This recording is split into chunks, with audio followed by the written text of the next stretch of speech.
नमस्कार दोस्तों, स्वागत है। दिल्ली पुलिस के लिए जो सीरीज शुरू की है उसी सीरीज में एक और प्रैक्टिस सेट हमारा प्रीवियस ईयर के साथ।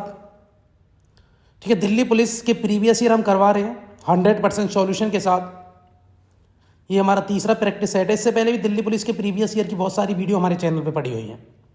इसमें हम भैया 50 क्वेश्चन जो जीके जीएस के आते हैं वो करवा रहे हैं, साथ साथ 10 कंप्यूटर के करवा रहे हैं। इसके अलावा मैथ रीजनिंग आपका रहता है, वो आप कर सकते हैं। ठीक है, अगर हमसे हो पाएगा तो हम बिल्कुल करवाएंगे। तो यहाँ पर भैया लगभग 60 नंबर आपका कवर करवा रहे हैं। ठीक है जी, बिल्कुल बेहद इंपॉर्टेंट वीडियो है। जीके जीएस के लिए बेहद इंपॉर्टेंट और कंप्यूटर के लिए बेहद इंपॉर्टेंट वीडियो है। ठीक है जी, बिल्कुल आप लोग, बहुत कम टाइम बचा हुआ है दिल्ली पुलिस के लिए। ठीक है, दिल्ली पुलिस की जो कांस्टेबल की भर्ती है उसके लिए बहुत कम टाइम बचा हुआ है। तो आप बिल्कुल अपनी तैयारी में लग जाइए और एक भयंकर तरीके से तैयारी कीजिए और सिलेक्शन की तरफ जाइए। ठीक है, शुरुआत करेंगे एक मोटिवेशन कोट के साथ। सोच का ही फर्क होता है, वरना समस्या आपको कमजोर नहीं बल्कि मजबूत बनाने आती है। बिल्कुल, समस्याओं के साथ ही इंसान मजबूत बनता है। शुरुआत करेंगे आज के पहले क्वेश्चन के साथ। वीडियो को जल्दी जल्दी शेयर करो, सब्सक्राइब करो। पहला क्वेश्चन है जी, सितंबर 2020 में निम्न में से किसने भारत के चुनाव आयुक्त के रूप में पदभार ग्रहण किया? तो बताइए मेरे शीर्षियों, क्या आंसर रहेगा किसने चुनाव आयुक्त के रूप में ये संभाला है भैया? तो बताइए जल्दी से क्या आंसर रहने वाला है। बेहद इंपॉर्टेंट क्वेश्चन है सारे के सारे, तो जल्दी बता दीजिए। तो भैया ऑप्शन की तरफ चलेंगे। राजीव कुमार, अमिताभ कांत, अरविंद पनगड़िया या विवेक देवराय। तो बताइए सितंबर 2020 में किसने चुनाव आयुक्त के रूप में पदभार ग्रहण किया था? तो भैया क्या आंसर है जी इसका? इसका आंसर है जी, इसका आंसर जो रहने वाला है, इसका आंसर राजीव कुमार नए चुनाव आयुक्त बने। तो आज भी कौन है भैया? आज भी इस समय हमारे चुनाव आयुक्त, निर्वाचन आयोग के अध्यक्ष हैं, चुनाव आयोग के जो अध्यक्ष हैं वो राजीव कुमार ही हैं जी। ठीक है, कौन है? राजीव कुमार। बिल्कुल, अगले क्वेश्चन की तरफ चलेंगे। वीडियो को शेयर करिए आप लोग। निम्न में से किसे पृथ्वी, वायुमंडल, महासागर और गृह विज्ञान वर्ग में 2020 का शांति स्वरूप भटनागर विज्ञान और प्रौद्योगिकी पुरस्कार मिला है? तो बताइए मेरे शेरनियों, किसको मिला है? बेहद इंपॉर्टेंट वीडियो है, बिल्कुल जल्दी से आंसर कर दीजिए क्या आंसर रहने वाला है। ठीक है जी, तो ये आपको कैसे पढ़ना है, ये करंट का क्वेश्चन है। तो आपको ये नहीं याद रखना कि 2020 में किसको मिला था, आपको याद रखना भैया 2022 और 2030 में। ठीक है, 2022 का ही आया होगा, 23 का नहीं आया होगा। देखना 2022 में शांति स्वरूप भटनागर विज्ञान प्रौद्योगिकी पुरस्कार किसको दिया गया। बिल्कुल आप लोग जय भैया, उस समय जब मिला था तो उस समय मिला था अभिकांत मुखर्जी को, लेकिन आपको वर्तमान का याद रखना है। ठीक है, करंट अफेयर में हम भी करवाएंगे, लेकिन आप लोग जाकर बिल्कुल इसको देख सकते हैं कि 2022 में शांति स्वरूप भटनागर विज्ञान पुरस्कार किसको मिला। ऐसे ही तैयारी होगी भैया दिल्ली पुलिस की।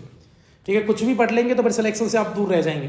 पैटर्न को समझना पड़ेगा, करंट कैसे पूछी जा रही है वो समझना पड़ेगा आपको।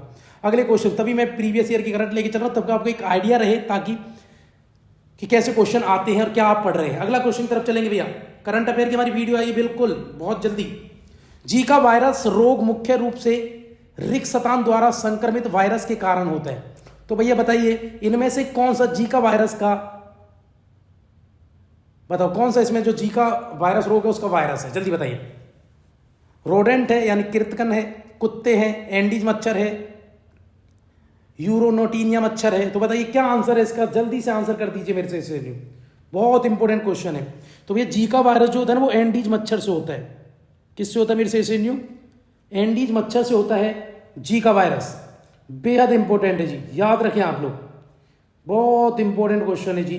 जीका वायरस कहां से फैला था? सबसे पहले याद रखना, युगांडा देश में एक नदी है जीका, वहां से आया था। पहली बार वहीं देखा गया था नदी के नाम पर ये वायरस, युगांडा में जीका वायरस सबसे पहले वहीं था, युगांडा में जीका नदी के आसपास। अगला क्वेश्चन है आधार दर। भैया इकोनॉमी के बहुत सारे क्वेश्चन आते हैं। आधार दर या बेस रेट किसी बैंक का वह न्यूनतम ब्याज दर है जिससे नीचे उसे उधार देने की अनुमति नहीं है। हालांकि रिक्तशतान द्वारा अनुमति होने पर कुछ मामलों में इसका अपवाद संभव है। तो बताइए मेरे सेशनियों क्या आंसर इसका रहेगा? ऑप्शन है पहला उच्चतम न्यायालय, RBI, NITI Aayog, CAG, CAG composite and attorney general. ठीक है, कंट्रोलर एंड अटॉर्नी जनरल। बताइए मेरे सेशनियों क्या आंसर रहेगा? बेहद इंपॉर्टेंट क्वेश्चन है, बिल्कुल बहुत इंपॉर्टेंट क्वेश्चन है। तो आंसर बता दीजिए जल्दी, क्या आंसर रहेगा इसका? आधार रेट से नीचे कोई बैंक लोन नहीं दे सकता, लेकिन अगर कोई अनुमति दे, इनमें से कौन अनुमति देगा? तो भैया आरबीआई की अनुमति। बिल्कुल सिंपल क्वेश्चन है, आरबीआई बैंकों के बैंक अगर वो अनुमति देता तो बेस रेट को कम किया जा सकता है। ठीक है जी, अगले क्वेश्चन की तरफ चलेंगे। आधार दर को कम, आधार दर वो दर है जिससे भैया वाणिज्य बैंक किसी भी बैंक को, किसी भी व्यक्ति को, इंडिविजुअल को, बिजनेसमैन को, किसी को भी उस बेसिक रेट से या आधार से दर से नीचे ऋण नहीं दे सकते। इसको आरबीआई के कहने पर ही हटाया जा सकता। अगला क्वेश्चन है, निम्न में से कौन सी पुस्तक एम के गांधी द्वारा नहीं लिखी गई? तो पता है कौन सा महात्मा गांधी द्वारा कौन सी किताब इनमें से नहीं लिखी गई है, और बाकी 3 किताब महात्मा गांधी की होंगी जी। तो बताइए मेरे शेरनियों, कौन सी किताब है जो महात्मा गांधी की नहीं है? जल्दी से बता दीजिए। ठीक है, जल्दी आंसर कर दीजिए। इनमें से कौन सी किताब महात्मा गांधी की नहीं है? तो भैया इसका जो आंसर रहने वाला है जल्दी से नोट डाउन करेंगे। बुक, चलो मैं बुक पढ़ देता हूं एक बार। नेचर क्योर महात्मा गांधी की है। गोल्डन थ्रेशोल्ड ये महात्मा गांधी की नहीं है। इंडियन होम रूल लीग ये भी है। Indian of my dream, India of my dream, तो ये भी बुक है। तो भैया गोल्डन थ्रेशोल्ड महात्मा गांधी की नहीं है, बाकी तीनों महात्मा गांधी की बुक है। बिल्कुल नोट डाउन कर लीजिए, पेपर में फिर रिपीट होंगी। और गोल्डन थ्रेशोल्ड किसकी है भैया? ये सरोजनी नायडू की बुक है। बिल्कुल याद रखना, बेहद इंपॉर्टेंट है। सरोजनी नायडू ने ये किताब लिखी है, द गोल्डन थ्रेशोल्ड नाम है भैया इसका। अगले क्वेश्चन की तरफ चलेंगे। अगला है, निम्न में से किसका निर्माण तुगलक काल में नहीं हुआ? बताओ इनमें से कौन सा है जो तुगलक काल में नहीं बना? बाकी 3 बिल्डिंग जो है वो तुगलक काल में बनी है। तो बताइए जल्दी क्या आंसर है ना। बहुत सिंपल है। खिड़की मस्जिद बिल्कुल बनी है। फिरोज शाह कोटला मैदान बिल्कुल बना है। तुगलकाबाद भी, जामा मस्जिद नहीं, जामा मस्जिद कब बनी है? मुगल काल में, तुगलक काल में नहीं। बेटा सिंपल क्वेश्चन है, बेहद सिंपल क्वेश्चन है जी। वीडियो को शेयर कर दो जल्दी जल्दी। शेयर नहीं कर रहे, इतना रिस्पॉन्स आप नहीं दिखा रहे जितनी मेहनत मैं आपके साथ कर रहा हूं। बिल्कुल वीडियो को शेयर कर दो जल्दी से जल्दी। अगले क्वेश्चन की तरफ चलूंगा मैं आपको लेकर। भूगोल में मिएंडर की विशेषता मुख्य रूप से निम्न में से किस विकल्प से संबंधित है? बताओ कहां मिएंडर बनते हैं? स्थलाकृति से रिलेटेड भैया ये क्या है? क्वेश्चन है ज्योग्राफी का। मिएंडर कहां बनते हैं? चट्टानों में, चोटी में, नदी में, तालाब में। तो जल्दी से आंसर बताइए, मिएंडर कहां बनते हैं? जल्दी आंसर बता दीजिए। तो याद रखना भैया, मेंढर कौन बनाती है? नदी बनाती है। मेंढर कौन बनाती है? मिएंडर बनाती है मेरे शेरनियों, नदी बनाती है मिएंडर। बहुत इंपॉर्टेंट क्वेश्चन है। आप मिएंडर कह लो या विसर्ग कह लो, मिएंडर को विसर्ग बोलते हैं भैया। ठीक है, जो श्याम की तरह जो नदियां मतलब कि ऐसा वो बना देती हैं, श्याम की तरह उनका क्या रास्ता जो बना देती हैं। ठीक है, तो याद रखना जो घुमावदार जो रास्ते होते हैं। तो मिएंडर या विसर्ग, मिएंडर को विसर्ग कहते हैं। कौन बनाती है भैया? ये नदियां बनाती हैं। ठीक है, ये तब बनती है जब भैया नदी क्या होती है? जब अपनी नदी प्रौढ़ अवस्था में आ जाती है, यानी बूढ़ी होने की अवस्था में, या ऐसे कह लो मैदानी भाग से नीचे आकर जब चलने लगती हैं तो वहाँ होती है। टेढ़े मेढ़े रास्ते जो बना देती हैं उनको कहते हैं मिएंडर या विसर्ग। तो कौन बनाती है भैया? ये बनाती है नदी। ठीक है, तो आप लोग ज्योग्राफी पढ़े तो स्थलाकृति को ढंग से पढ़ लेना, 1-2 क्वेश्चन वहाँ से आ जाते हैं दिल्ली पर। अगला क्वेश्चन, पित्रादुर्रा। ये पित्रादुर्रा जो है, पित्रादुर्रा है। पित्रादुर्रा शब्द के बारे में निम्न में से कौन सा कथन सही है? बताइए। यह एक बागवानी की एक शैली है। नहीं है जी, पढ़ा है आपने पित्रादुर्रा शैली। यह ताड़ के पत्तों पर की जाने वाली एक प्रकार की चित्रकला है। नहीं है जी। यह दिल्ली सुल्तानों के दरबार में बजाया जाने वाला हिंदुस्तानी शास्त्रीय संगीत की विद्या नहीं। यह पत्थर की दीवारों पर कीमती नगीन और रत्नों में जड़ी तकनीक है। बिल्कुल, पत्थरों पर नक्काशी करना ही पित्रादुर्रा कहलाता है। इसका प्रयोग ताजमहल में हुआ है। ताजमहल का जो पत्थर है उस पर जो नक्काशी डिजाइन जो हुआ है तो वो क्या है? पित्रादुर्रा शैली। पित्रादुर्रा शैली का प्रयोग सबसे पहले भैया एतमा-उद-दौला के मकबरे में हुआ है, आगरा में। याद रखेंगे आप, बेहद इंपॉर्टेंट है जी। अगले क्वेश्चन की तरफ मैं लेके चलूंगा आपको। सारे क्वेश्चन बेहद इंपॉर्टेंट है। निम्न में से कौन सा स्थान जहांगीर की कब्र से संबंधित है? बताइए कहां पर है जहांगीर की कब्र? जल्दी आंसर कर दीजिए, बेहद इंपॉर्टेंट क्वेश्चन है जी। कहां है जहांगीर की कब्र? ऑप्शन की तरफ है आगरा में, कराची, लाहौर, दिल्ली। बताइए मेरे शेरनियों, कहां पर है जहांगीर की कब्र? तो जिसका आंसर भैया जहांगीर की कब्र है लाहौर में। और लाहौर किस नदी के किनारे है? लाहौर है जी रावी नदी के किनारे। ठीक है जी। तो कहां पर है जहांगीर की कब्र? अनारकली की कब्र भी शाहदरा, लाहौर में, दोनों में, याद रखना। लाहौर में भी एक जगह है शाहदरा, वहीं पर है। ठीक है जी, याद रखना। आगे चलेंगे। अगला क्वेश्चन, मोहनजोदड़ो की नृत्य करती लड़की की प्रतिमा किससे बनी है? बताओ किसकी मूर्ति है वो? लोहा की, सोना की, कांस्य की, चांदी की? जल्दी से बता दीजिए, बेहद इंपॉर्टेंट क्वेश्चन। तो याद रखना भैया, हम हमेशा पढ़ते हैं हड़प्पा सभ्यता में कांस्य की नर्तकी की मूर्ति हड़प्पा में कहाँ से मिली, मोहनजोदड़ो। तो कांस्य की मूर्ति है भैया वो, कहाँ से जी, कांस्य की, ठीक है। कांस्य यानी ब्रॉन्ज कैसे बनता है, तांबे में जब टिन मिलाते हैं तो क्या बनता है, दोनों धातु का मिश्रण बना के एक धातु तैयार की जाती है जिसका नाम है कांस्य, ठीक है जी। अगले क्वेश्चन की तरफ चलेंगे, ब्रॉन्ज। अगला क्वेश्चन क्या है, निम्न में से कौन सा युग्म सही नहीं है, बताइए इनमें से कौन सा युग्म सही नहीं है, जल्दी से आंसर कर दीजिए, बेहद इंपॉर्टेंट क्वेश्चन है। तो बताइए, पेले ब्राजील के हैं, बिल्कुल ब्राजील के हैं, डेथ हो चुकी है। याद रखना, करंट का भी क्वेश्चन बनेगा कि पेले किससे संबंधित फुटबॉलर है भैया, इनकी अभी अभी डेथ हुई है। एक है भैया डियोगो माराडोना, बिल्कुल डियोगो माराडोना, ये भी अर्जेंटीना। तो आंसर पूछा, गलत पूछा है तो बताइए गलत कौन सा है, पहला सही है, दूसरा भी सही है। अच्छा, काइलिन मेगापे, तो ये कहाँ के, ये फ्रांस के जी, बिल्कुल। तो याद रखना ये भी सही है। तो क्वेश्चन पूछा है इनमें से कौन सा गलत है, तो तीसरा गलत है भैया, याद रखना कौन सा गलत है मेरे से नहीं हो, तीसरा गलत है। बहुत इंपॉर्टेंट क्वेश्चन है, तीसरा क्या है, गलत, क्योंकि जो पाउली रोजी है ये इटली के हैं, स्पेन के नहीं है, ठीक है। ये कहाँ के हैं, ये इटली के हैं, बहुत इंपॉर्टेंट क्वेश्चन है। तो ये कहाँ के हैं, ये इटली के हैं, ये स्पेन के नहीं है। तो आंसर तीसरा है भैया, इसका गलत तीसरा है, बाकी ये सारे ऑप्शन ठीक हैं। पेले ब्राजील के हैं, डियोगो माराडोना अर्जेंटीना के हैं, काइलिन मेप्पे ये भैया फ्रांस के हैं। अगला क्वेश्चन, 11वीं पंचवर्षीय योजना के वर्ष रिक्तस्थान में समाप्त हुई थी, बताओ 11वीं पंचवर्षीय योजना कब समाप्त हुई थी, 12, 13, 11, 10। तो 12 में हुई थी ना, 2012 में 11वीं पंचवर्षीय, 12 से 17 5 साल, तो 12वीं पंचवर्षीय 12 ही तो पंचवर्षीय योजना बनी है। तो क्या आंसर है इसका मेरे से श्रेणियों, तो 11वीं पंचवर्षीय योजना 2012 में समाप्त हुई थी। कब से, 2007 से 12 तक ये पंचवर्षीय योजना है, ठीक है। अगले क्वेश्चन की तरफ चलेंगे, और याद रखना इसका मुख्य उद्देश्य क्या था 12वीं पंचवर्षीय योजना का, तीव्र और अधिक समावेशी विकास, इसका क्या था जी, उद्देश्य था, ठीक है। अगले क्वेश्चन की तरफ चलेंगे, बेहद इंपॉर्टेंट क्वेश्चन है सारे। भारत में किसी कर्मचारी के सेवानिवृत्त लाभ और संबंधित मुद्दों के संदर्भ में ईपीएफओ का पूर्ण रूप क्या है, बताओ ईपीएफओ की फुल फॉर्म क्या है, जल्दी से आंसर बता दीजिए, क्या आंसर है ईपीएफओ की फुल फॉर्म। कहते ना ईपीएफओ कटता है, तो ईपीएफओ सैलरी में से हमेशा कटता रहता है, जो लोग क्या होते भैया, जो लोग संगठित क्षेत्र में जॉब करते हैं। तो इसका आंसर ई से क्या है, एम्प्लॉयड, ठीक है, एम्प्लॉयड, ठीक है। प्रोविडेंट फंड इंडिया, ये एम्प्लॉयज प्रोविडेंट फंड इंडिया, ये होता है भैया। ईपीएफओ की फुल फॉर्म क्या है, एम्प्लॉयज प्रोविडेंट फंड इंडिया, ठीक है जी, बिल्कुल याद रखेंगे, बेहद इंपॉर्टेंट क्वेश्चन है जी, इसकी फुल फॉर्म आप याद रखेंगे। अगला क्वेश्चन, दिल्ली पुलिस के बेहद प्रीवियस ईयर, बहुत इंपॉर्टेंट क्वेश्चन है, वीडियो को शेयर करो, सब्सक्राइब करो, जल्दी से गर्दा उड़ा दो, चारों तरफ फैलाओ। भारत के संविधान का भाग रिक्तस्थान संसद के संगठन, संरचना, अवधि, अधिकारियों, प्रक्रियाओं, विशेष अधिकारियों, शक्तियों आदि से संबंधित है, बताओ भारत के संविधान में कौन सा भाग है जो संसद से रिलेटेड है।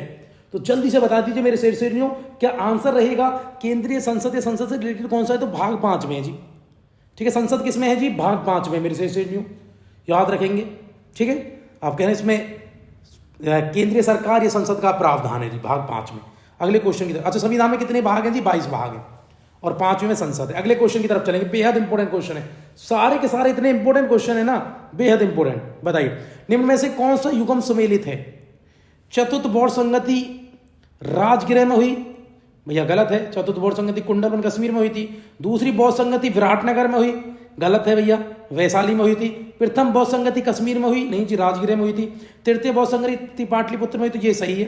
तीसरी हुई थी पाटलिपुत्र में, जो अशोक ने करवाई थी।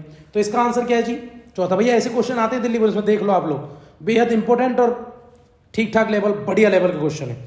भारत का राष्ट्रीय मानवाधिकार आयोग एक स्वतंत्र वैधानिक निकाय है जिसकी स्थापना 12 अक्टूबर रिक्तस्थान को हुई। बताइए मेरे से लियो, राष्ट्रीय मानव अधिकार आयोग की स्थापना किस वर्ष हुई थी। डेट दे रखी है आपको 12 अक्टूबर, लेकिन पूछे राष्ट्रीय मानव अधिकार आयोग की स्थापना कब हुई है।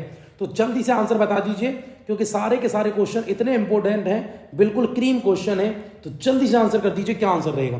तो याद रखना राष्ट्रीय मानव अधिकार आयोग की स्थापना 12 अक्टूबर 1993 में हुई थी, याद रखेंगे, बहुत इंपॉर्टेंट क्वेश्चन है, 12 अक्टूबर 1993। अगला क्वेश्चन, अच्छा ये बताओ मानव अधिकार दिवस कब मनाया जाता है, जल्दी बता दीजिए। अगला क्वेश्चन, रिक्त स्थान कम वायुमंडलीय दबाव का एक भूमध्यरेखीय क्षेत्र है जहां से पूर्वी हवाएं परिवर्तित होती हैं, बताइए क्या है। पूर्वी हवाएं बहती रहती हैं, बताओ कम वायुमंडलीय क्षेत्र का दबाव कम होता है वहां, तो उसको क्या कहते हैं, एनलीनो, लालिनो, मोरेन, या जिसको हिमोड भी कहते हैं, या डोल्ड्रम। जल्दी से आंसर बता दीजिए मेरे सेशनियों, क्या रहेगा। बेहद इंपॉर्टेंट क्वेश्चन है जी। तो भैया इक्वेटर के आसपास 5 डिग्री ऊपर साउथ, 5 डिग्री नॉर्थ, तो भैया वहां होता है डोल्ड्रम।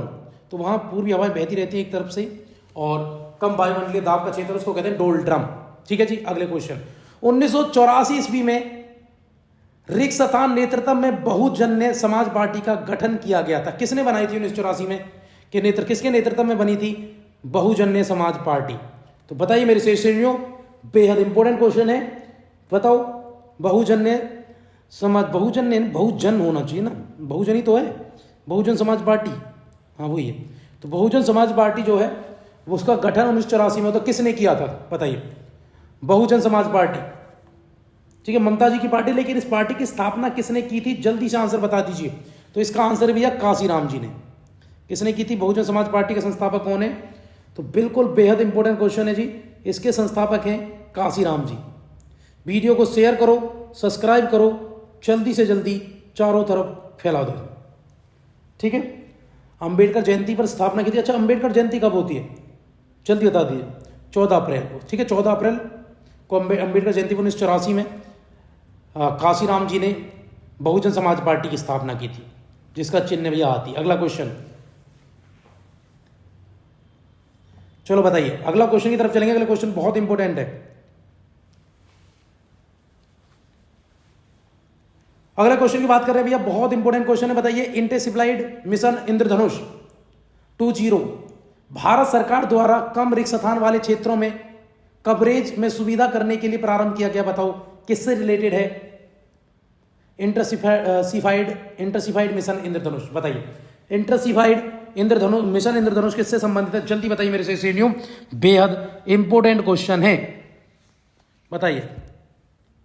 इंटेंसिफाइड, तो इंटेंसिफाइड का मतलब सघन, इसको आप सघन मिशन इंद्रधनुष भी कह सकते हैं। इंटेंसिफाइड वही होता है भैया। तो बताइए मेरे से श्रेणियों, किससे रिलेटेड है, जल्दी आंसर कर दीजिए।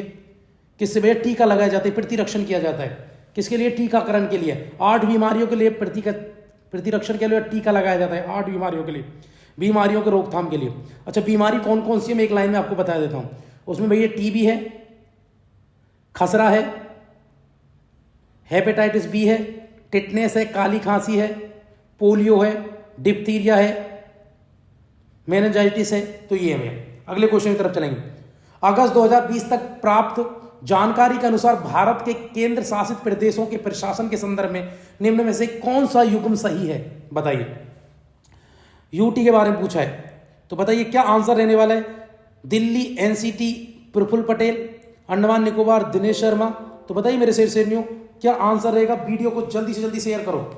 तो क्या आंसर रहने वाला है, जल्दी से आंसर बताएं आप लोग, बताएंगे आप लोग क्या आंसर रहेगा इसका।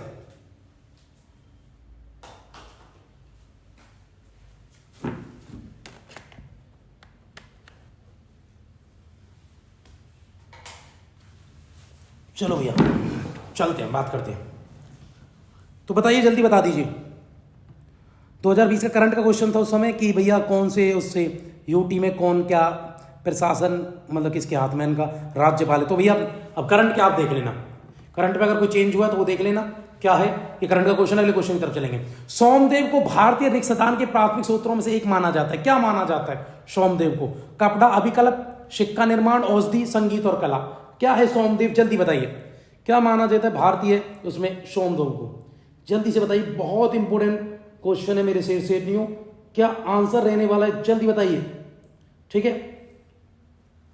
ठीक है। सोमदेव तो भैया वेद है।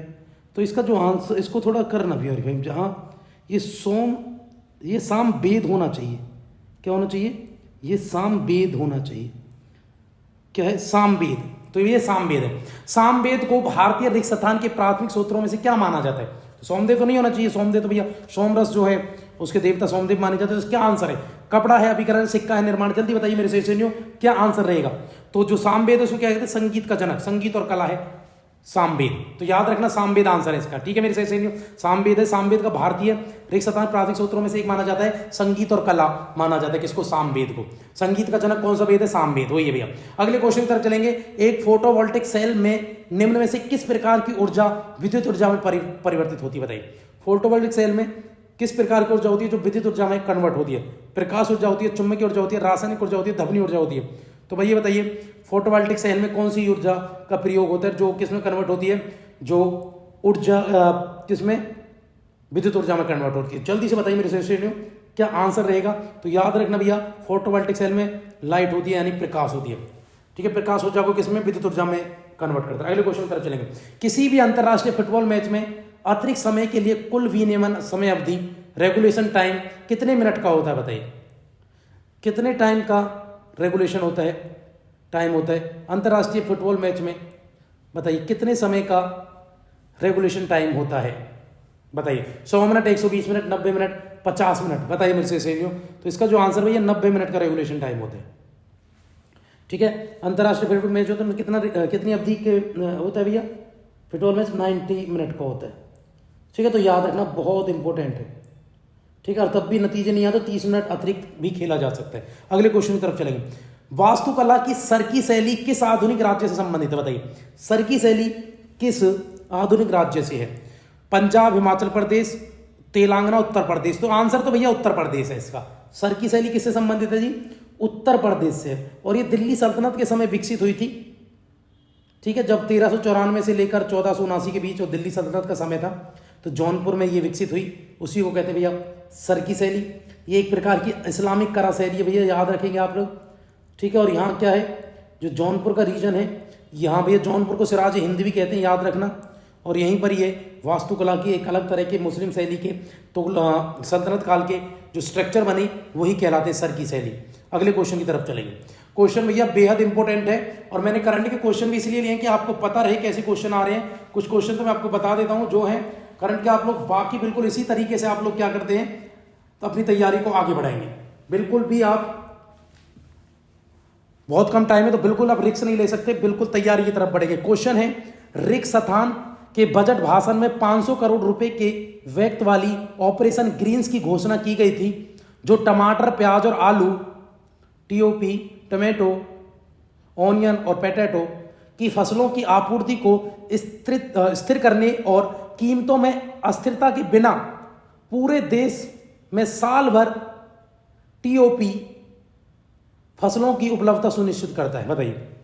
तो वर्ष बताओ कब ये घोषणा है, किस उसमें है, ज्यादा ऐसा नहीं, बहुत टिपिकल क्वेश्चन है। क्वेश्चन बहुत सिंपल है, 2018-19 की बात भैया, तभी आता है भैया ग्रीन ऑपरेशन ग्रीन्स में।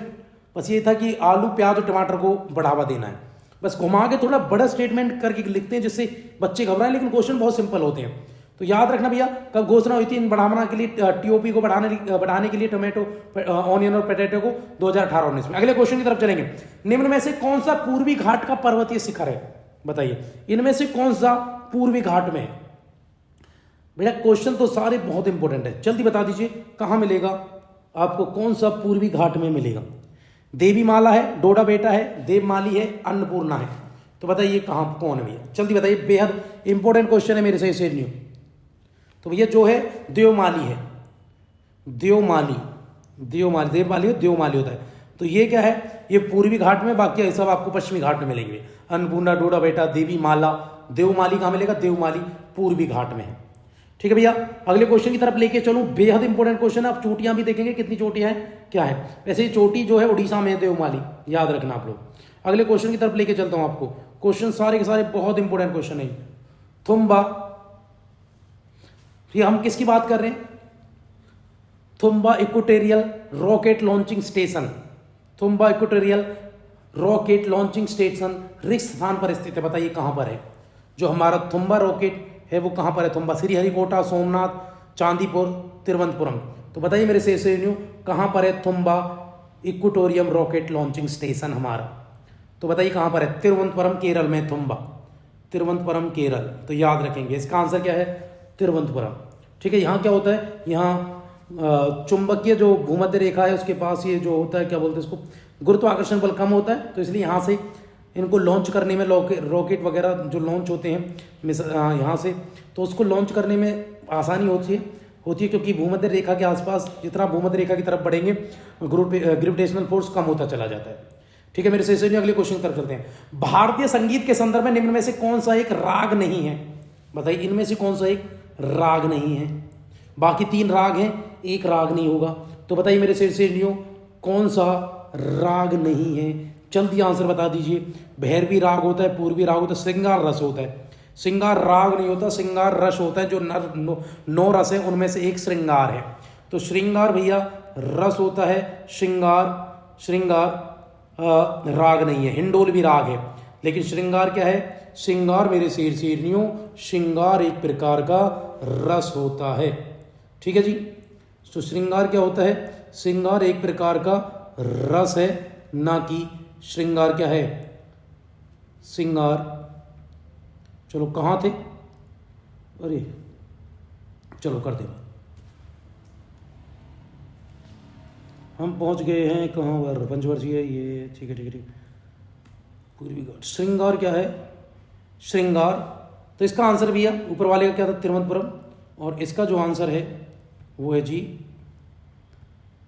श्रृंगार। वीडियो को शेयर करो, शेयर नहीं कर रहे हैं आप लोग, गड़ता फैलाओ चार तरफ। पूरा लास्ट टाइम है, आप कोई मोटिवेशन में कोई मोटिवेट नहीं करेगा आपको। ठीक है, बिल्कुल पढ़ाई सब कुछ छोड़ दो। अगला क्वेश्चन, निम्न में से कौन सा युग्म सुमेलित नहीं है? बाकी सब मिलेंगे, एक नहीं मिलेगा, तो बताइए मेरे शेर क्या आंसर रहेगा? वीडियो सारे के सारे बेहद इंपॉर्टेंट क्वेश्चन है, लेकिन ठीक है वीडियो को शेयर करो, शेयर नहीं करते, ये सबसे बड़ी दिक्कत है आप लोगों के लिए। तो बताइए, मिलान कीजिए। फराजी आंदोलन बंगाल का, बिल्कुल है जी, फराजी बंगाल में था। मोपला मारावाल केरल में, ठीक है जी। पोलीगर कुर्नूल में है, आंध्र प्रदेश में, लेकिन इसका जो आंसर है वो भैया कूका आंदोलन जो था वो असम का आंदोलन नहीं है मेरे शेरनियों। ठीक है जी, तो इसका जो आंसर रहेगा वो क्या रहने वाला है? इसका आंसर रहेगा कूका, क्योंकि कूका कहाँ था? कूका पंजाब में था। कूका आंदोलन कहाँ है? पंजाब में, तो इसका आंसर जो है वो भैया कूका आंदोलन है।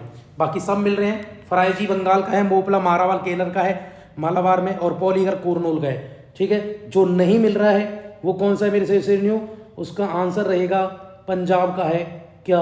कूका। ठीक है जी, बहुत इंपॉर्टेंट क्वेश्चन है, सारे के सारे इतने इंपॉर्टेंट क्वेश्चन है, बिल्कुल क्रीम क्वेश्चन। अगले क्वेश्चन की तरफ चलेंगे। भारत सरकार ने किस वर्ष में केंद्रीय ग्रामीण स्वच्छता कार्यक्रम शुरू किया था? तो भैया याद रखना, केंद्रीय ग्रामीण सुरक्षा कार्यक्रम, तो याद रखना जो केंद्रीय योजना है उनकी डेट भी आपको याद रखनी पड़ेगी। जैसे कौन कौन सी याद रखना? नमामि गंगे, स्वच्छ भारत सूचकांक, भारतीय सर्वेक्षण सूचकांक, तो सारे जो इंपॉर्टेंट है वो आपको याद रहे। उज्ज्वला योजना, ठीक है, मनरेगा, तो इनकी डेट भी आप याद रख लेना, फेमस वालों। तो इसका क्या आंसर रहेगा? केंद्रीय ग्रामीण स्वच्छता कार्यक्रम कब शुरू किया गया है? तो भैया नोट डाउन करेंगे, 1986 का है। केंद्रीय ग्रामीण स्वच्छता कार्यक्रम जो शुरू किया गया 1986। अगले क्वेश्चन की तरफ चलेंगे। रिक्त शतान समिति भारत में चुनाव सुधारों से संबंधित है, बताइए। इंद्रजीत गुप्ता समिति, कोठारी समिति, बलवंत राय मेहता समिति, या विमल जालान समिति? तो निम्न में से कौन सी चुनाव सुधार से संबंधित है? जल्दी बताइए, बहुत इंपॉर्टेंट क्वेश्चन है जी, जल्दी बता दीजिए क्या आंसर रहेगा। तो इसका जो आंसर है भैया वो इंद्रजीत गुप्ता समिति किससे है? वो है चुनाव सुधार से। वह दिन आप देखेंगे भैया, ये बलवंत मेहता किससे है? बलवंत मेहता है भैया पंचायत से। चलो अगले क्वेश्चन की तरफ चलेंगे। तो इसका इंद्रजीत गुप्ता है, बहुत इंपॉर्टेंट है। इंद्रजीत गुप्ता समिति जी कथी 1988 के भैया, ये किससे संबंधित है? ये चुनाव से। तो भैया आप देख लेना, समिति आपको पढ़नी पड़ेगी, पॉलिटी का है कि चुनाव से कौन सी है, टैक्स से कौन सी है, इससे पंचायत से कौन सी समिति है, तो ये सारी समिति आपको याद रखनी पड़ेगी। ठीक है, और एक वो पढ़नी पड़ेगी आपको, केंद्रीय राज्य संबंधों से कौन सी समिति है। ठीक है, तो अगले क्वेश्चन की तरफ चलेंगे भैया। 2019 तक भारतीय पुरुष क्रिकेट टीम में एक दिवसीय विश्व कप सेमीफाइनल में कितनी बार प्रवेश किया, बताओ। 2019 तक भारत क्रिकेट विश्व कप में पुरुषों का जो पुरुष क्रिकेट टीम थी वो कितनी बार सेमीफाइनल खेल चुकी है? तो जल्दी बता दीजिए। 2019 तक। ठीक है, अब 2023 में भारत में वर्ल्ड कप हो रहा है, इस बार भी सेमीफाइनल में हैं हम, तो बताइए 2019 तक क्या है? तो एक और जोड़ देंगे सेमीफाइनल, क्या पता तो इस बार जीते भी। तो जल्दी बता दीजिए इसका क्या आंसर रहेगा, जल्दी बता दीजिए क्या आंसर रहेगा, अब तक कितनी बार? तो याद रखना सारे के सारे क्वेश्चन इतने इंपॉर्टेंट हैं कि आप लोग बिल्कुल 7 बार, कितनी बार है जी? 7 बार, याद रखना। कितनी बार? 7 बार, बहुत इंपॉर्टेंट। 8वीं बार। अगला क्वेश्चन, अगस्त 2020 तक प्राप्त जानकारी के अनुसार निम्न में से कौन राज्यसभा के लिए पदस्थ मनोनीत सदस्य नहीं है? बताइए 2020 में इनमें से कौन सा? तो भैया करंट के पढ़ लेना, इस समय कौन कौन लोकसभा राज्यसभा की सदस्य हैं, तो इनको नहीं पढ़ेंगे। उस समय जया बच्चन नहीं थी, बाकी ये सब थे। अगला क्वेश्चन, तो इसका आंसर तो है जया बच्चन। अगले क्वेश्चन की तरफ हम चलेंगे। ग्लूकोमीटर का उपयोग आमतौर पर रोगी, रिक्त स्थान रोगी द्वारा मॉनिटर के रूप में किया जाता है। तो बताओ ग्लूकोमीटर का यूज कहाँ किया जाता है? जल्दी बता दीजिए, कहाँ यूज किया जाता है ग्लूकोमीटर का यूज? बताइए जल्दी आंसर बताइए, बहुत इंपॉर्टेंट क्वेश्चन है। प्रसूति यानी ऑब्स्ट्रेक्टिक के लिए, स्नायविक के लिए, यकृत शोध यानी हेपेटाइटिस बी के लिए, या रक्त अल्पता शर्करा? बताओ किस में? तो इसका भी रक्त अल्पता शर्करा के लिए यूज किया जाता है। रक्त अल्पता शर्करा हाइपोग्लाइसेमिक के लिए किया जाता है भैया, याद रखना। ये मिसप्रिंट लिखा हुआ है, वैसे ये है हाइपोग्लाइसेमिक। हाइपोग्लाइसेमिक कहते भैया रक्त अल्पता शर्करा, यानी जिसमें शुगर की कमी होती है, उसकी जिसके ब्लड में शुगर की कमी है, ठीक है, तो उसके लिए ये ग्लूकोमीटर का यूज करते हैं, जिसको बोलते भैया हाइपरग्लाइसेमिक। ठीक है, तो याद रखना हाइपरग्लाइसेमिक, याद रखना, बहुत इंपॉर्टेंट है ये, बहुत इंपॉर्टेंट है। हाइपोग्लाइसेमिक, ठीक है, तो जिसमें रक्त की कमी हो, मतलब जिसमें शुगर की कमी है, उस व्यक्ति में जिसके ब्लड में शुगर की कमी होती है। अगला क्वेश्चन, प्रणब मुखर्जी जिनका अगस्त 2020 में भारत के लिए क्या थे, कौन से राष्ट्रपति थे? बताइए, बहुत इंपॉर्टेंट क्वेश्चन है, जल्दी से बता दीजिए कौन से नंबर के राष्ट्रपति थे प्रणब मुखर्जी जिनका डेथ हो गई? बताओ कौन से नंबर के थे? 14वें, 12वें, 11वें? लेकिन आपको जो याद रखना, इस समय के याद रखना है। इस समय कौन है हमारे राष्ट्रपति? भैया द्रौपदी मुर्मू हैं। और याद रखना द्रौपदी मुर्मू कौन से नंबर की हैं, ठीक है, तो ये आपको याद रखना, बहुत इंपॉर्टेंट है, याद रखना। बताओ ऑप्शन बता दो, 14वें नंबर की है, 15वें नंबर की है, 16वें नंबर की है? जल्दी बता दीजिए कौन से नंबर की है, जल्दी आंसर करिए, ठीक है, 15वें नंबर की। अगला क्वेश्चन, अगस्त 2020 तक प्राप्त जानकारी के अनुसार भारत में बैंक की चेक संख्या में रिक्त स्थान अंक होते हैं। बताओ, जो बैंक की चेक संख्या, बैंक का जो चेक होता है, इसमें चेक संख्या में कितने कितने अंक होते हैं? 7 होते हैं, 5 होते हैं, 6 होते हैं, 8 होते हैं? बैंक की चेक संख्या में कितने अंक होते हैं? जल्दी बताइए मेरे से। ये तो वैसे भी इंपॉर्टेंट क्वेश्चन है, ये नहीं कि बस 2020 लिखा होता है, ये तो आज के लिए भी बहुत इंपॉर्टेंट है। तो कितने अंक होते हैं? 6 अंक होते हैं, याद रखना। तो बैंक की जो चेक है उसमें कितने अंक होते हैं? 6 अंक होते हैं। अगला क्वेश्चन, चेक बैंक संख्या में 6 अंक। मुगल साम्राज्य की आर्थिक प्रणाली के संदर्भ में पोला शब्द को निर्दिष्ट किया गया। क्या है पोलज या पोलाज? जल्दी बताइए, क्या होता है पोलज या पोलाज? बताइए जल्दी मेरे से नहीं हो।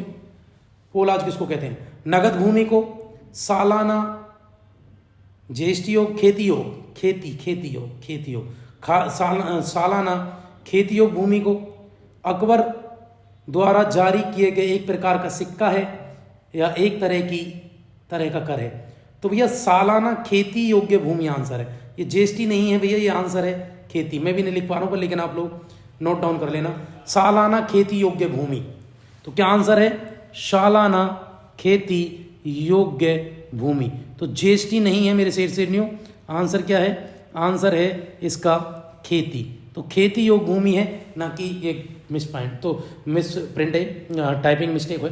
तो याद रखना पोला जो होती थी मुगल काल में, वो खेती योग्य, जो पूरे साल भर खेती करते उसकी भूमि होती थी। खादर और बांगर शब्द निम्न में से किस मृदा से संबंधित है? कछार एलुविलियम मृदा जो होती है, शुष्क, ठीक है, काली या मखरेल लेटेराइट? तो कहाँ है खादर और बांगर? जल्दी से बताइए मेरे से न्यू, बहुत इंपॉर्टेंट क्वेश्चन। तो कच्छारी मृदा से होता है भैया। किससे होता है? कच्छारी मृदा, एलुविलियल सॉइल जिसको कहते हैं। तो आंसर भी है इसका कच्छारी मृदा होती है, बांगर और खादर, ठीक है, तो याद रखना। अच्छा, जो बांगर होता है वो कौन सा होता है? वो पुराना जलोढ़ मृदा होता है जिससे नदी पहले कभी लाई थी और मैदान बना दिया। और खादर जो होता है वो नवीन जलोढ़ मृदा होती है भैया, नवीन जलोढ़ कच्छारी मृदा होती है। अगले क्वेश्चन की तरफ चलेंगे। अगला क्वेश्चन क्या है? नदियां बनाती हुई ये मैदान, खादर और बांगर। द शैडो लाइन्स नामक पुस्तक के लेखक कौन हैं, बताइए। द शैडो लाइन्स किसने लिखी? अमीश त्रिपाठी। उस समय की ये बुक थी, तो भैया आपको मैं आंसर तो बता रहा हूँ इसका, लेकिन इस समय जो किताब है वो आपको पढ़नी पड़ेगी। कुछ बहुत इंपॉर्टेंट किताबें हैं, ठीक है, वो करंट अफेयर में करवाएंगे, वो किताबें जो इंपॉर्टेंट किताबें हैं।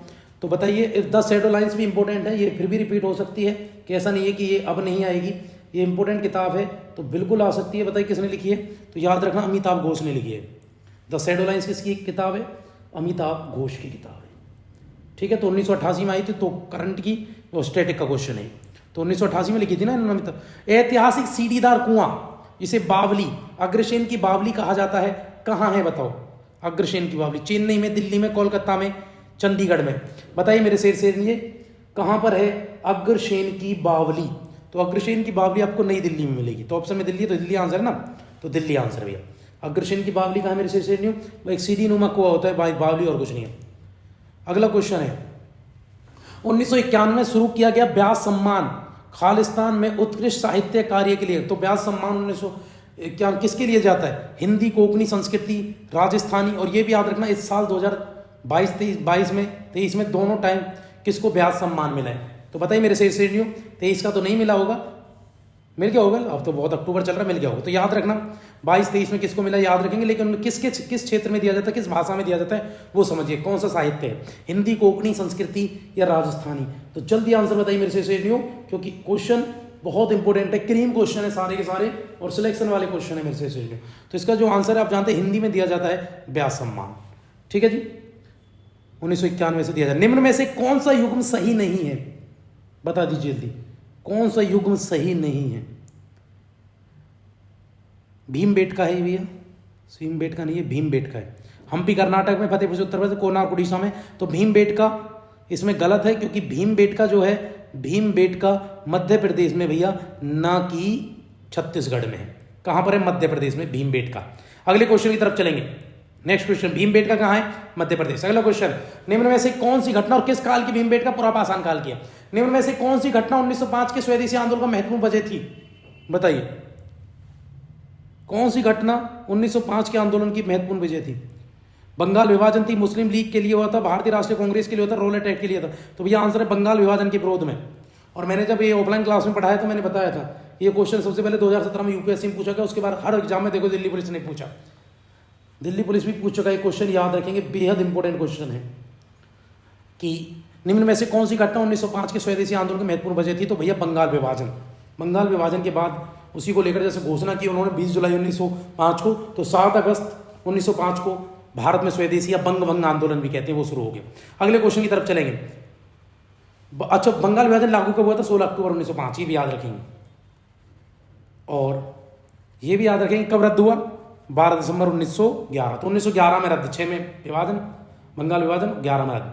रिक्तस्थान वातावरण की सापेक्ष आर्द्रता को मापने का एक उपकरण है, बताओ क्या है? बैरोमीटर है, हाइग्रोमीटर है, एनियोमीटर है, या हाइग्रोमीटर है?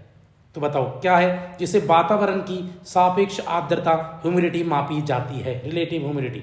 तो बताइए मेरे से न्यू, वातावरण की ह्यूमिडिटी यानी आर्द्रता किससे मापी जाती है? तो जल्दी आंसर करिए, बेहद इंपॉर्टेंट क्वेश्चन है।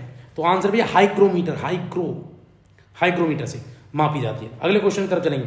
तो भैया मीटर पढ़ लेना आप लोग, हाइग्रोमीटर, हाइड्रोमीटर, एनोमीटर, तो क्या कैसे मापा जाता है, तो साइंस में क्वेश्चन आ जाए। अगला क्वेश्चन, ग्लोबल इनोवेशन इंडेक्स, वैश्विक नवाचार सूचकांक 2020 में भारत का स्थान। तो आपको 2020 का नहीं पढ़ना, आपको पढ़ना है अब 2022 का और 23 का, भारत में नवाचार में क्या स्थान है, ये आपको ऐसे करंट याद रखना। अगले क्वेश्चन की तरफ चलेंगे। दिसंबर में, इसका आंसर नहीं बताऊं क्योंकि करंट का आएगा। 11 दिसंबर 1901 को स्थापित कमीशन की गई डिगबोई तेल रिफाइनरी भारत की सबसे पुरानी कार्यरत रिफाइनरी, तो दुनिया की सबसे पुरानी कार्यरत रिफाइनरी में से एक है, कहां पर है? बड़ा सिंपल क्वेश्चन है। तो बताइए, असम डिगबोई जो 1901 में स्थापित हुई थी, ये रिफाइनरी कहां है? गुजरात। असम डिगबोई, मैंने ये आंसर बोल दिया, तो कहां है जी? असम में है। तो डिगबोई कहां पे है? असम में। तो इसका आंसर क्या है जी? असम। तो यही पूछा है, सिंपल क्वेश्चन। अगले क्वेश्चन की तरफ चलेंगे। अगला है यूनो, यू ओनली नीड बनू।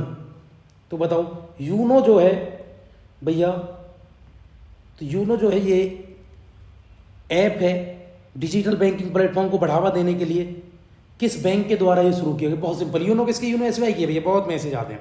यूनो किसकी है? यूनो है एसबीआई की ऐप है, यूज करें, सेफ और सिक्योर रहे, ये कहता है स्टेट बैंक। ठीक है जी, अगले क्वेश्चन की तरफ हम चलते हैं। बहुत इंपॉर्टेंट क्वेश्चन ये कि भैया इससे क्या होता है? बैंकिंग, ठीक है, बीमा, खरीदारी, सब कुछ, इन्वेस्टमेंट, सब एक ही विंडो से हो जाती है, वो यूनो, एसबीआई का यूनो। अगला क्वेश्चन, नई दिल्ली, ठीक है, यू ओनली नीड वेन्यू, ये होता है यूनो। अगला क्वेश्चन है, नई दिल्ली में राष्ट्रमंडल खेल किस वर्ष आयोजित हुए थे? बताइए, नई दिल्ली में कब हुए थे राष्ट्रमंडल खेल? 2012, 6, 18, 10। बताइए मेरे से राष्ट्रमंडल खेल दिल्ली में कब हुए थे? तो 2010 में हुए थे भैया, है ना? 2010 में ही तो हुए थे राष्ट्रमंडल खेल दिल्ली में। अच्छा, इस बार 2022 के जो हुए वो कहाँ हुए? तो भैया वो बर्मिंघम में हुए हैं, इंग्लैंड में। 2018 में कहाँ हुए थे? गोल्ड कोस्ट ऑस्ट्रेलिया में हुए। और 2000 नेक्स्ट यानी 2026 के कहाँ होंगे? वो विक्टोरिया ऑस्ट्रेलिया में होंगे। पिछले भी ऑस्ट्रेलिया में हुए थे, अगले भी ऑस्ट्रेलिया में, इस बार बर्मिंघम इंग्लैंड में हुए। 4 साल में होते हैं भैया। 2010 में दिल्ली में होते। अगला क्वेश्चन, सितंबर 2020 में रिजर्व बैंक ने 1 जनवरी 2021 से चेक के लिए सकारात्मक भुगतान प्रणाली, पॉजिटिव पे सिस्टम शुरू करने का निर्णय लिया है, जिसके तहत रिक्त शतांश से अधिक के भुगतान के लिए प्रमुख विवरणों के द्वारा पुष्टि करने की आवश्यकता हो सकती है। तो बताइए कितने रुपए से आगे आरबीआई ने कहा है कि भैया आपकी पुष्टि होगी, कितने रुपए आप क्या करेंगे? भुगतान करेंगे, सकारात्मक भुगतान चेक के माध्यम से। तो बताइए, जो बैंक चेक लगाओगे तो कितना रुपया चेक के माध्यम से होगा? उससे नीचे कैश ले सकते? तो बताओ, चेक के लिए 50,000 है, 60,000 है, तो जल्दी से बता दीजिए। तो भैया इसका आंसर है 50,000। अगर 50,000 आप बैंक, जब ज़्यादा बैंक के तभी 50,000 से ऊपर जब आप नगद पैसे निकालते हैं ना, तो चेक कहते हैं, चेक आपको देना पड़ेगा। 50,000 में चेक, उससे कम लेंगे तो कैश मिल जाते हैं, उससे ऊपर चेक लगाना पड़ता है। तो यही पूछ रहे भैया कितने पैसे के लिए आपको चेक लगाना पड़ेगा, वो सकारात्मक भुगतान प्रणाली बनेगी। ठीक है, तो बताइए, तो चेक 50,000 रुपये। निम्न में से क्या एक सर्च इंजन नहीं है? आस्क है, याहू है, सफारी है या विंग है? तो भैया इनमें से सर्च इंजन नहीं है, बाकी सब सर्च इंजन है, एक सर्च इंजन नहीं है। तो बताइए मेरे से क्या इसमें सर्च इंजन नहीं है? तो बता दीजिए जल्दी से, बेहद इंपॉर्टेंट। कंप्यूटर शुरू होगा भैया, अभी इकोनॉमिक क्वेश्चन था, इसके बाद अब कंप्यूटर के क्वेश्चन है, सारे के सारे बेहद इंपॉर्टेंट क्वेश्चन है। वीडियो को आप शेयर करें, सब्सक्राइब करें, और ज़्यादा से ज़्यादा लोगों को आप वीडियो के साथ जोड़ सकते हैं भैया। आप लगातार अपनी तैयारी में बने रहें, वीडियो को शेयर करें, सब्सक्राइब करते रहो। ठीक है, अपनी मेहनत में लगातार आप 4 चांद लगाते रहो, क्योंकि क्वेश्चन तो बेहद इंपॉर्टेंट है जी। सारे के सारे क्वेश्चन इतने इंपॉर्टेंट हैं कि बिल्कुल क्रीम क्वेश्चन पे हम बात करते हैं। ठीक है, तो मैं फिर से क्वेश्चन पढ़ रहा हूँ, निम्न में से क्या एक सर्च इंजन नहीं है? बाकी सबको आप सर्च इंजन मिलेगा, इसमें सिर्फ एक ही सर्च इंजन नहीं है। आस्क सर्च इंजन है जी, याहू सर्च इंजन है, बिंग भी सर्च इंजन है, सफारी एक सर्च इंजन नहीं है मेरे से। याद रखना, सफारी क्या है? सफारी एक सर्च इंजन नहीं है। ठीक है, गूगल है, याहू है, बिंग है, तो सफारी जो है ना, ये एप्पल ने विकसित किया है। ठीक है, ये वेब ब्राउजर है, याद रखना, एप्पल का वेब ब्राउजर है सफारी, बाकी सब सर्च इंजन है। अगले क्वेश्चन की तरफ चलेंगे। अगला क्या क्वेश्चन रहने वाला है? निम्न में से कौन सी इंटरनेट की एक विशेषता नहीं है? अभिगम्यता, उपयोग में आसानी, संचार का लचीलापन, उच्च लागत। तो बताइए इनमें से कौन सी इंटरनेट की विशेषता नहीं है? बाकी सारी इंटरनेट की विशेषता मिलेंगी। तो बताइए, अभिगम्यता बिल्कुल होती है, उपयोग में आसानी बिल्कुल, संचार की लचीलापन बिल्कुल, लेकिन उच्च लागत नहीं है, कम लागत पर यह इंटरनेट मिल जाता है। तो ठीक है, तो इसका आंसर उच्च लागत। ठीक है, तो याद रखना, क्वेश्चन इंपॉर्टेंट है। अभिगम्यता यानी कहने का मतलब है, अभिगम्यता होता है कि इंटरनेट पूरे भारत, पूरी दुनिया में फैलना, पूरी दुनिया में फैलाव है इसका, बिल्कुल है, तो याद रखना।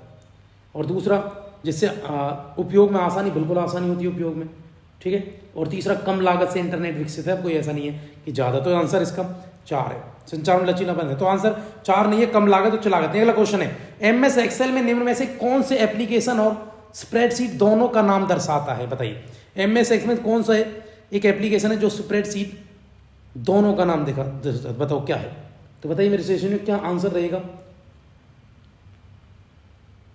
तो बताइए कौन सा? तो भैया क्या है? टूल बार होता है? नहीं, टूल बार दोनों का नहीं दिखाया। ठीक है, एप्लीकेशन और स्प्रेडशीट दोनों को नहीं दिखाता।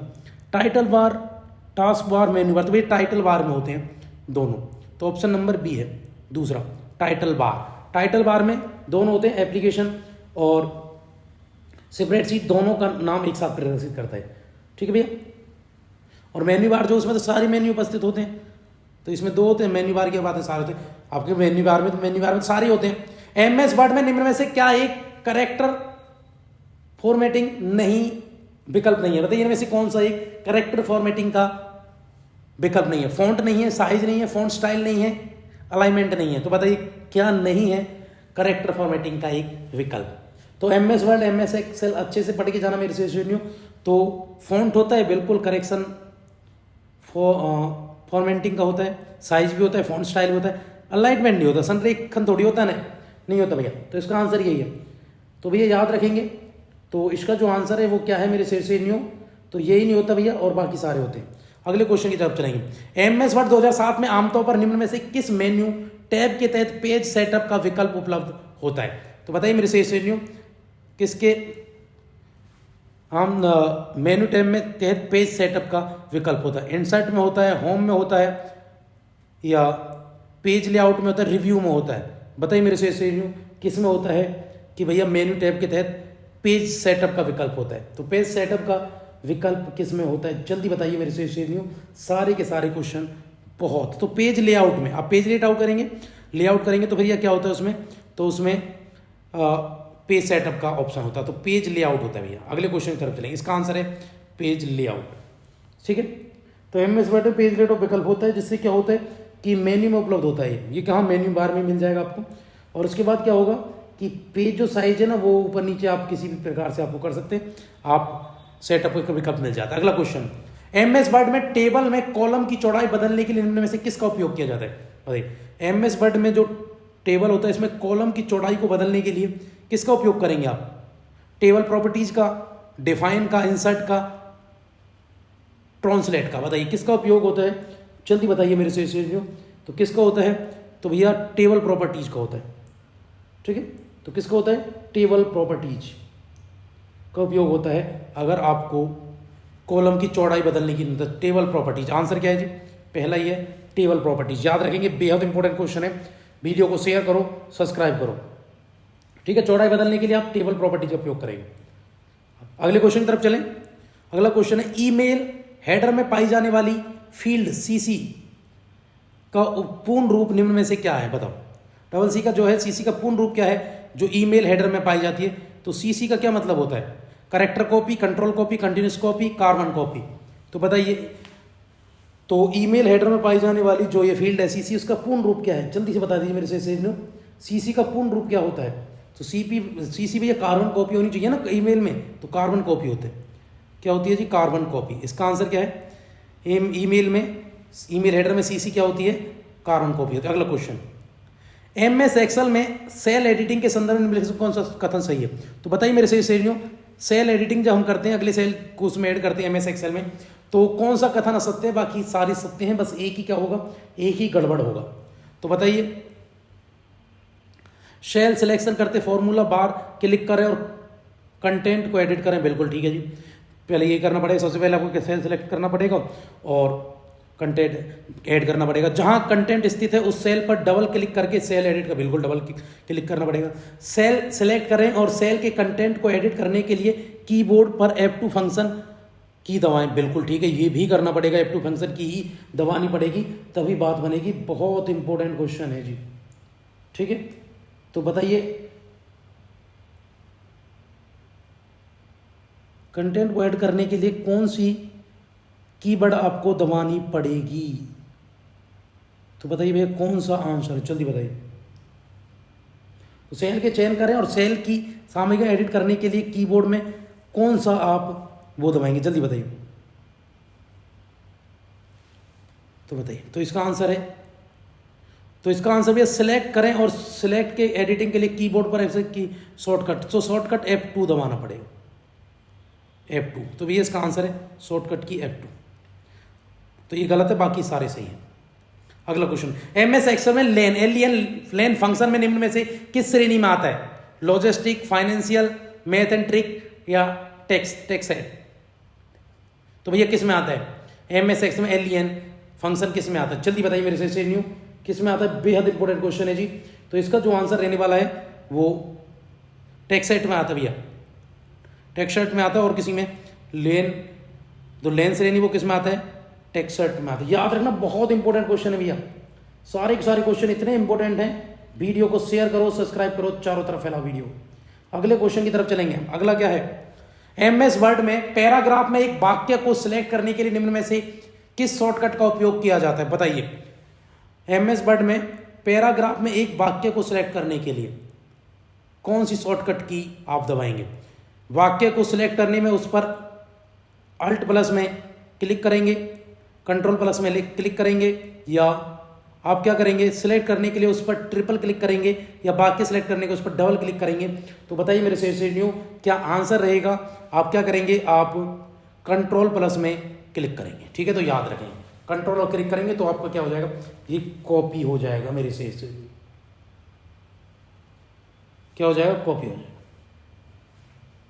ठीक है जी, तो क्या आंसर रहेगा इसका आंसर रहेगा दूसरा, कंट्रोल प्लस में क्लिक। ठीक है भैया, इसका आंसर है टेक्सट बोलते हैं उसको, ये होता है टेक्सट होता है। ठीक है जी, क्या होता है, टेक्सट। ऐसा प्रोनाउंसिएशन प्रॉब्लम हो रही है, गले में दिक्कत है तो टेक्सट होती है। ठीक है जी, अगला क्वेश्चन। तो ये सारे क्वेश्चन बहुत इंपॉर्टेंट क्वेश्चन हमने पढ़े। ईमेल में भैया कार्बन कॉपी होती है सीसी का मतलब। ठीक है, और जब कॉलम की चौड़ाई बढ़ानी हो टेबल प्रॉपर्टीज का यूज करते हैं। ठीक है, होम पेज लेआउट क्या होता है कि मेन्यू टैब में क्या पेज सेटअप करने के लिए होते हैं, याद रखेंगे। और जो ये होते हैं करेक्टर फॉर्मेटिंग विकल्प, फॉन्ट होता है, साइज होता है, फॉन्ट स्टाइल होता है, याद रखेंगे।